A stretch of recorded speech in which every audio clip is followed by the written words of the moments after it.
having some lunch. So we are going to close this afternoon by providing the JDVS Foundation's 2025 annual report. The goal of this presentation is to share with you where we're at, what we've done, and where we want to go, in hopes that your participation in being here this weekend inspires you to get involved, inspires you to join us, inspires you to bring your ideas, bring your skill sets to the foundation to help us. We are a fully volunteer-run organization. As I mentioned, we were founded in 2021 by 3 of us. We have grabbed a 4th and forced her in here, Sarah. But we need all of the help that we can get. So I'm going to talk a little bit about our overall strategic goals, our mission, and where we want to go. And then we're going to talk a little bit more about how we manage donations, our donation update, our financials, and then how you can get involved and where we need help. So when we think about the JDVS Foundation, we have a mission statement, but really we have 3 arms that lead to this overall bucket of uplifting families, right? So we are committed and driven to building this community. If you get any sense of this weekend, it's that community is so important to us. Making sure that everyone feels that they have a place at the table, that their child and their family is welcome, and that we can discuss and share anything at any time. We are also committed to raising awareness. What does that look like? That looks like reaching out to organizations in our local communities, asking to be on podcasts. There are QR codes out there. Both Rachel and myself were featured on 2 podcasts. One was Once Upon a Gene, and the other one was the Rare Life podcast. Additionally, we have all spent time speaking at different genetic counseling, or not genetic counseling, one was a genetic counseling conference, but undiagnosed research network conference, being invited as panelists and different speaking engagements, all with the goal of raising awareness about JDVS. JDVS comes out of my mouth whenever I'm talking to someone new and they ask me what I do. Because the more that we can raise awareness and share information and share resources, then the more that we're putting JDVS on the map. The big mission also is supporting research, is engaging and finding people who want to really understand JDVS, understand the genetic component of it, understand how it presents, the phenotype, and we really want to get invested and step into research so that we can really answer some of these big, broad questions that we're all grappling with. Like, why are they all obsessed, all of our JDVS champions obsessed with bellies? No, I'm just joking. That's a question I have, but maybe not a research question.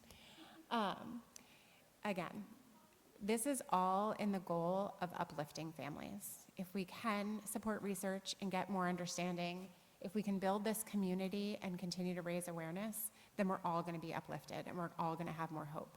So our desire is that you are willing to join us and share your ideas and bring your skill set to the table so that we can continue to do what we love to do. I'm going to talk a little bit about our research endeavors. We are a shoestring budget organization that is very, and Miranda's going to touch on this, we are very fiscally responsible because we want to make sure that we're putting our money in the most important places.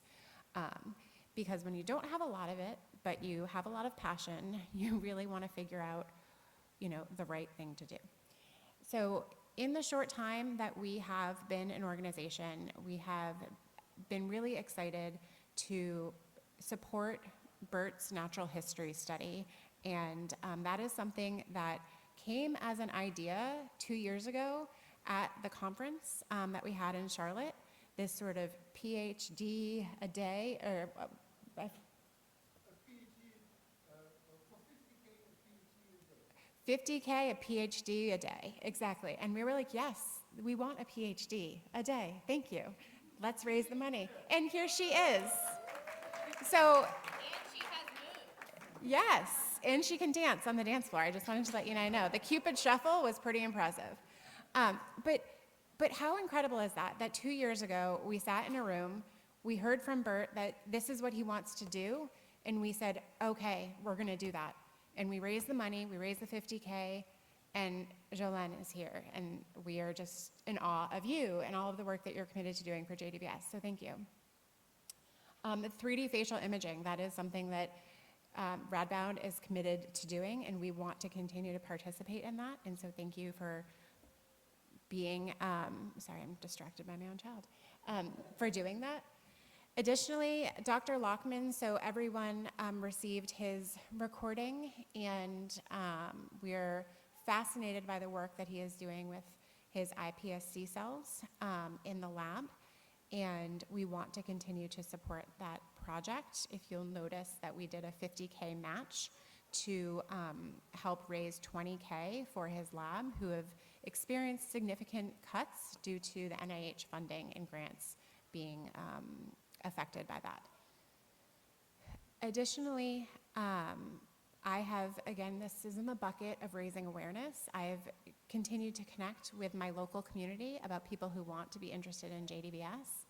And I have connected with the Boston University Genetic Counseling Office, who we have a graduate student who wants to understand the caregiver journey of caregivers who are navigating JDBS and understanding what is that like. Additionally, getting a more dialed in understanding of JDBS in general as well. So there's an ability to participate in that.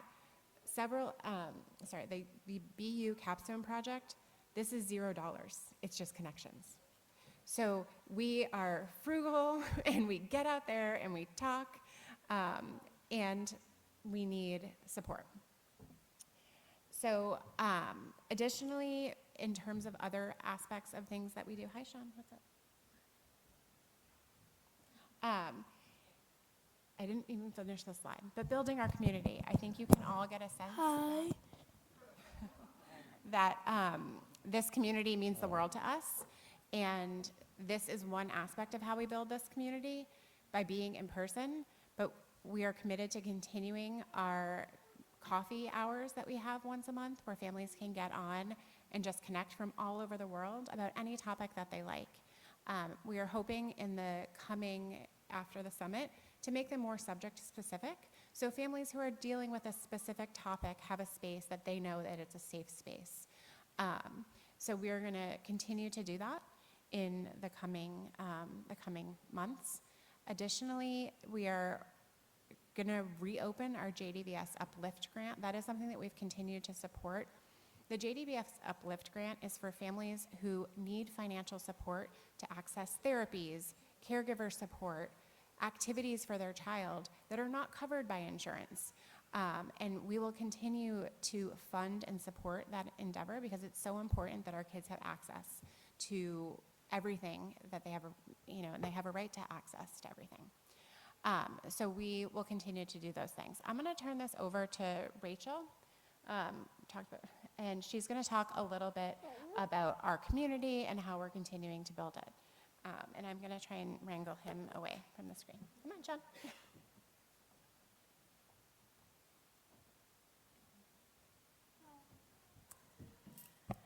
Okay, so if you are here as a caregiver, you'll probably feel this deeply.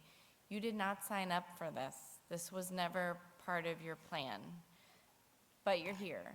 And if you have any inkling after this weekend of what can I do, the first thing I want to say is you're already doing it. If you have joined one of our community groups, or if you have registered, or, obviously your biggest contribution to date is just being here in this room. So even though you feel like maybe you haven't done anything, you have. This honestly started from a Sunday morning with a cup of coffee, and Miranda and I were on the phone, and we were like, I don't know, maybe we should start a Facebook page. So that teeny tiny piece got the ball rolling. A lot of you have skill sets.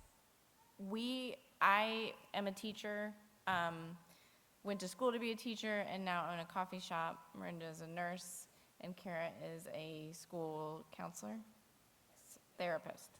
So none of us were trained for any of this. We have weeks where we don't really get much done, and then we have Sunday afternoons where we can knock stuff out. So if you have any sort of talent, skill, way that you can, don't be afraid to be like, hey, I know how to do this, and if you ever need me, here's my email. It's not, we understand that people have very hectic households, work, and that's okay. We're flexible. We do it around the clock. We're really good at working virtually. And even, what you think may not be valuable, we just had a parent come up and say they were going to send us a video. A video and pictures can go a really long way when it comes to fundraising. And I know that there may be some complex emotions, like you're just putting your child out there for empathy and to raise money. But at the end of the day, if that's what's going to make the lives of individuals diagnosed with JDVS better, I'm willing to do that. I'm not going to tell you you have to be willing to do that. But if you are, just know that it's impactful, and it's going to catch. Our kids are lovable and beautiful, and it catches people's attention, and they're like, wow, like they are incredible, and how can we help them? So if you're willing to share your story, it goes further than you imagine. So in terms of new families and the support group, we're fortunate that our Facebook page it's grown organically, and we hope that continues. The Mighty Networks, is another way to maybe catch the families that aren't comfortable on Facebook. It does have some nice features that I feel like we've only barely dipped our toes into. So if you're not a part of Mighty Networks and want to check it out, I will say honestly, right now there's not as much activity on Mighty Networks, but that may change over the next few years. We never know, but we just want to make sure that people have different options that they're comfortable with. And what else?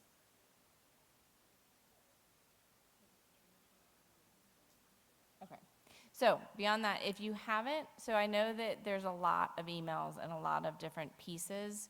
There is the registry in addition to the Facebook group, in addition to Mighty Networks. What the registry does is just really help us. When you see those pretty maps with the little dots going back, if, in terms of if a research organization is like willing to look at us, those numbers matter. The number of countries we're in, the number of people, the number of males and females. And you can be specific with us. You can say like, look, I'm willing to be a male in Florida, but I don't want my name or face. Like you can talk to us, you can communicate your concerns. But the registry is really, really, really important, along with the natural history study, in terms of just making sure that we are putting ourselves on the map as an organization with, bodies across the world that need to be researched. And I'm always open if you have any questions about any of the ways to get involved, community networks, natural history study. And if we don't know, we are really good at sending you to somebody that does. So we'll tell you if we need to send you on to the next email address. All right, I'm going to go ahead and introduce Miranda, our fearless leader, who tells us when we can and cannot spend money, which is a good thing. Everybody needs somebody who's really good at that. I was really bad at math in school, really, really bad. So I don't know how I ended up in this role, but I'm the penny pincher. And I make sure that we are fiscally responsible as a nonprofit organization. We, as the board members, have the responsibility to be responsible with the gifts we receive, because that's the only way we make money as a foundation. We get donations. That's it. We don't have an online store. We've talked about that. Maybe in the future we can pull that off, but right now we just don't have the resources. But no other way we make money than through donations, just gifts from people.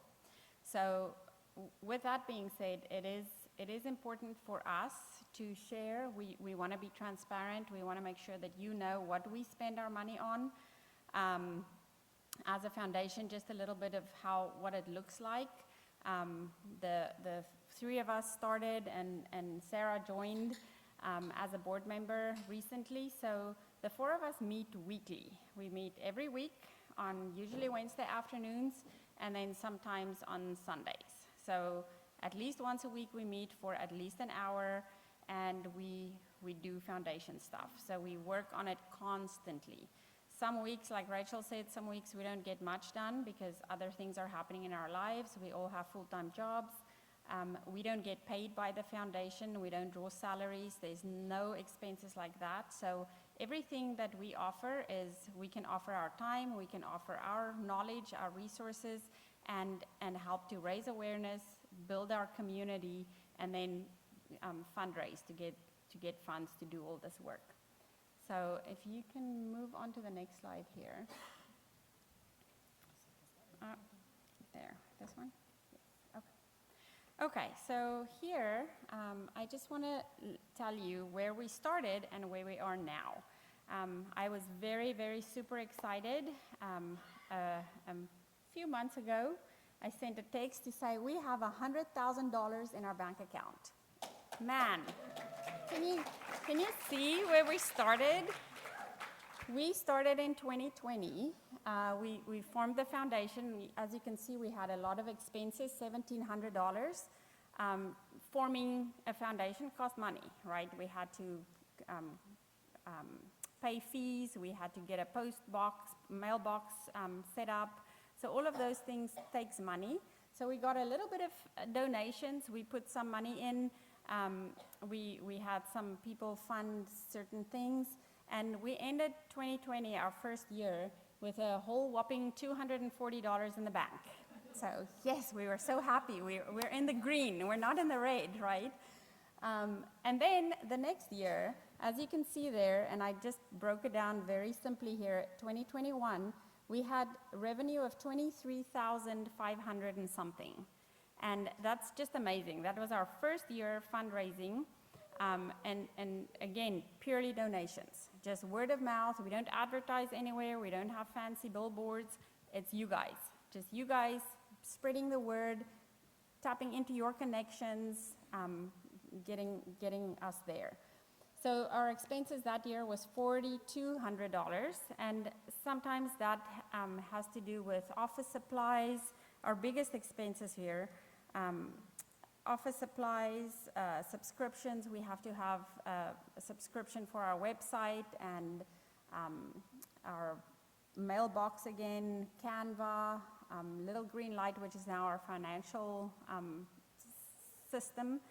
And then taxes, we have to pay for tax returns to be done. And then insurance. As a nonprofit, we have to have insurance for, to just protect us as board members as well as the organization, the foundation. So that was kind of the expenses there. And you can see again, we ended in the green, $19,000 that year, which is a lot more than, $240. So we were very happy, and that's when we started saying, okay, what can we do? We don't have enough money to fund a huge research project, so what can we do right now with the little bit of money we have to live out our mission, because that's what we want to do. So, of course, our mission is to support families, so that's how the JDVS Uplift Grant was born. We started giving, it's $300 to $500 grant, small grants, that we give to however many families we can accommodate at that time. So 10 to 15 families, we give $300 to $500. And it's an application process. You apply, you say, my child needs a therapy dog. it's going to cost this much. We do things like that. We've sent a trampoline to Australia. We've done swimming classes. I mean, those kind of things, right? And it might not cover all the costs, but it helps, right? So then the next year, 2022, you'll see around the same 24,000 we had in donations. We spent 5,600. We ended the year at 19,000. Then came 2023. We decided now we're going to have a conference. So we really went hard with fundraising, and everyone came through, and you can see there, 2023, we raised $108,000. That's just amazing, right? But you can also see our expenses went way up because a conference is not cheap. You guys are here, you see, you have to pay the hotel, you have to eat, you have to, So it cost a lot of money, but money spent well, living out our mission, getting people together, making those connections. And at that same time was when we decided to support our founding father there with the natural history study, because long term, that's really going to benefit all of our kids and the generations to come. So we really wanted to put our money where our mouths are, right? So and you can see 2024 is the first year that we ended in the red, but for a good cause, right? We spent that money. We wrote the check for $50,000 to support the natural history study. And lo and behold, we still got donations, $41,000 for that year. So then we started raising money again for this conference. And you can see so far, that's 2025, just the first 6 months. We've raised $70,000 in 6 months for this conference. Now, while we have $100,000 in the bank right now, we have to pay this conference. It's not yet paid, so we still have to pay for all of this. And then also we matched $10,000 for Dr. Luckman's research to support that too. So that still needs to come off of that $107,000. I just wanted to leave it on there because it's so pretty. I love it.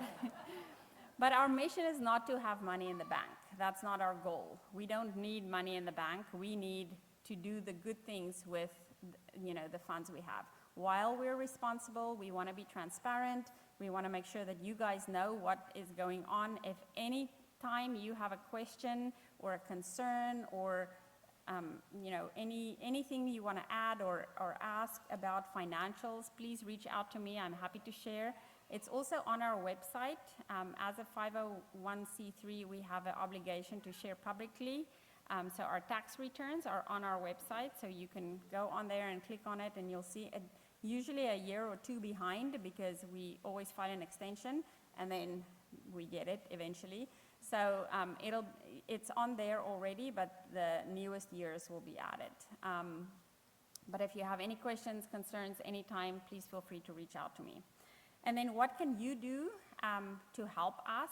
Bring your skill sets, like Kara said, complete the natural history study. That'll be huge to get that good data in there so that we can get the good data out. Get involved with the foundation. Reach out to us if you want to help with anything. We will welcome your help. Connect us with your donors, and spread the word on all the great work that's being done. That's huge for us because, as you can see, that's what we 100% rely on, right?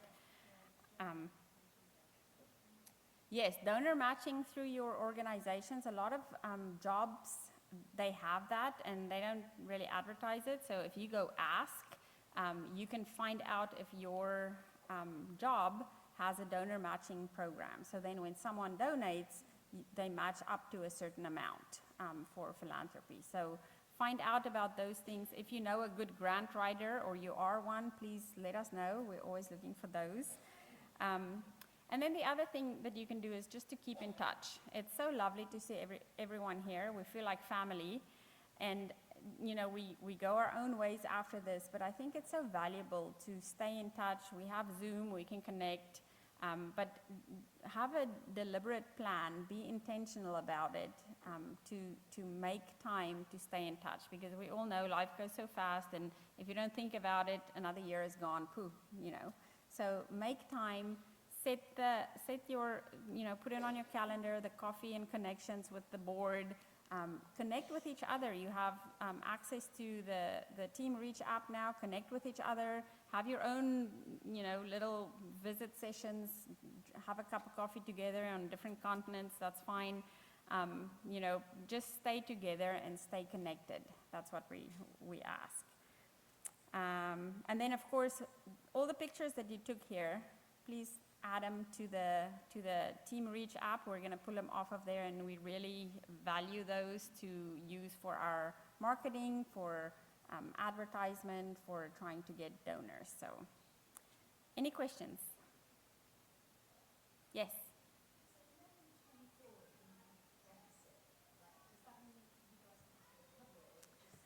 No, that's just if you look at what came in and what went out that year, you will see at the very bottom is the total assets that we ended the year with. So in 2023, we ended the year with $85,000 in the bank. That's the very bottom line here. So even though we were in the red, we had $35,000 deficit. That was covered by that $85,000 that was there already. So we didn't spend money we didn't have. We just, yes, it was just, you know, I always like to look at it that way to see, of course you like to be in the green every year, but sometimes you are going to be in the red, but if there's a good reason for it, we can justify it and say this is why, right? Yeah. Any other questions? Great question. Thank you, Lisa. Yes?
And I'm just going to summarize because we didn't get you a microphone, but Nicole said that she, a service dog is really expensive, $20,000 to $30,000.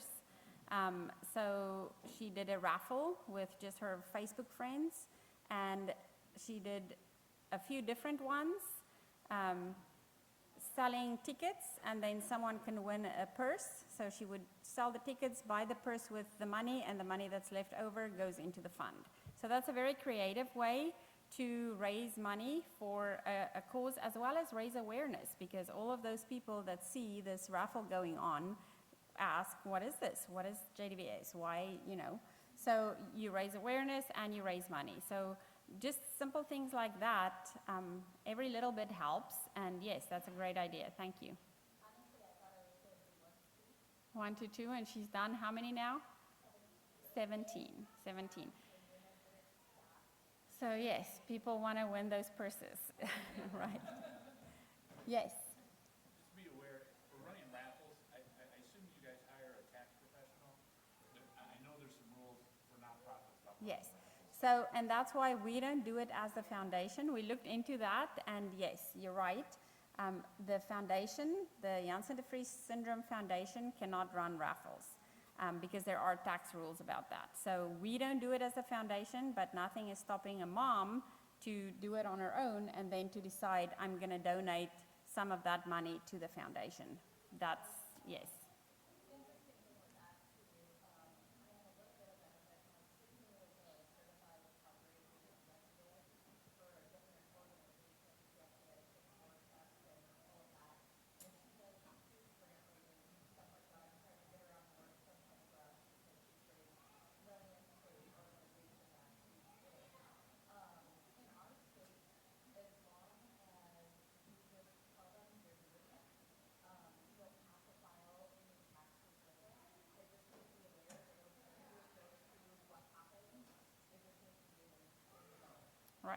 Yeah, so just make sure you follow your tax rules of your state or wherever you're located, yes.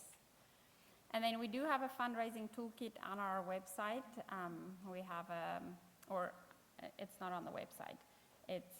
We have it available. So if you need it, please reach out to us and we can get it to you.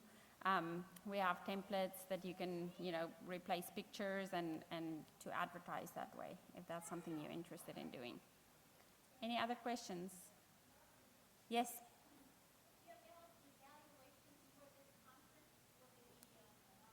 We can send out an evaluation document, a form, a Google form after. So just check your emails and your Team Reach app. We'll post it both those places just so that we can get your feedback to see how it went, what would you like to see different. And really that's very important for us, your feedback, to see what we can do better next time, or what are the needs? What topics do you want covered? What do you want to hear about? What worked well? What should we keep doing? And what should we change? Okay, and now I'm going to introduce our newest board member, Sarah Crouch. She's a great baker. Rachel touched on what we do for a living, but I wanted to mention what Sarah does too here. So she's going to tell you more about the fundraising and how it works as far as the tax-deductible donations and where we are with that. Thank you.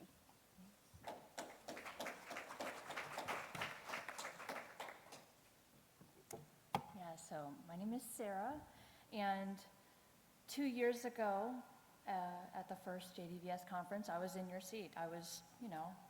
We came and wanted to learn everything we could, and I met these wonderful ladies right here, and I came up to them and I'm like, I want to help. What can I do?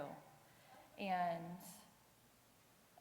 obviously, baking as a hobby and being a full-time mom, I didn't know what I could help with, but I just knew I wanted to help, and they put me to work, which is great. Careful what you ask for. Yeah. And, so you don't have to have all of these huge qualifications. You don't have to, we'll find something for you. We need, if anybody's willing to help. So I kind of stepped in and have been helping in the donations role, and we have had a lot of success lately in a lot of families. Just this year, there's been several fundraisers happening, but 3 notable ones. We've had Daniel's conference fundraiser. He raised over $2,000.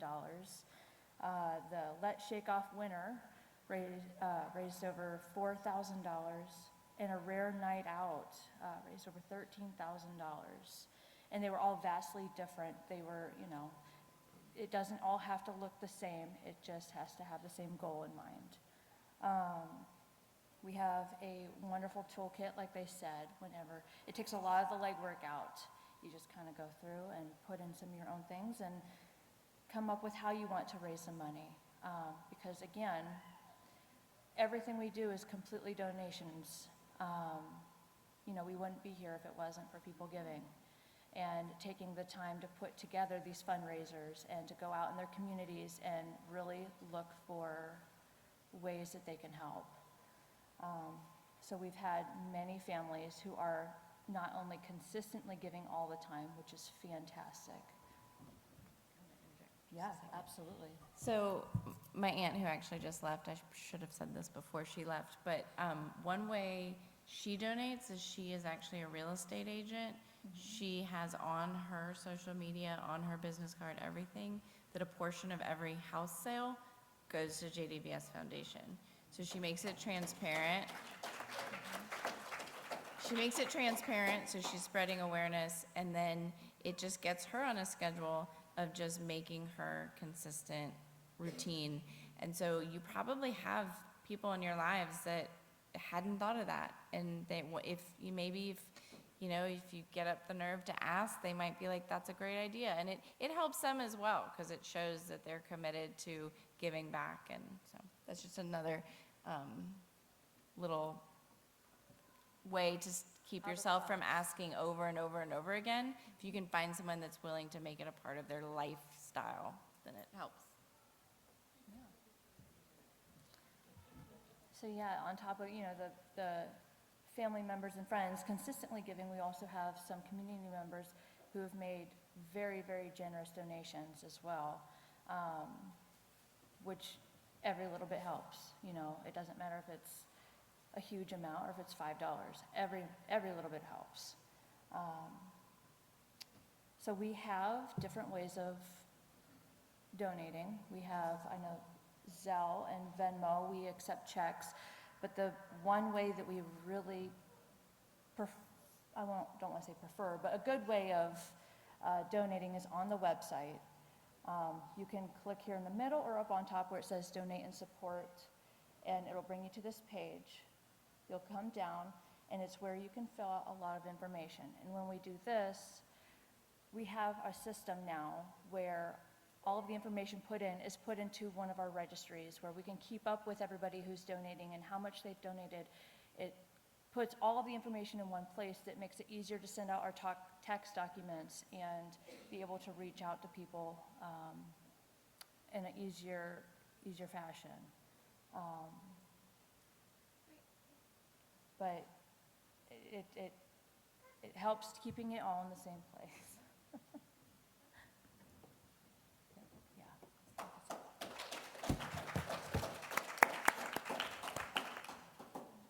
So before we close, I know we went over a little bit, but really what we want to do is take the time that we have to really talk about how people can get involved.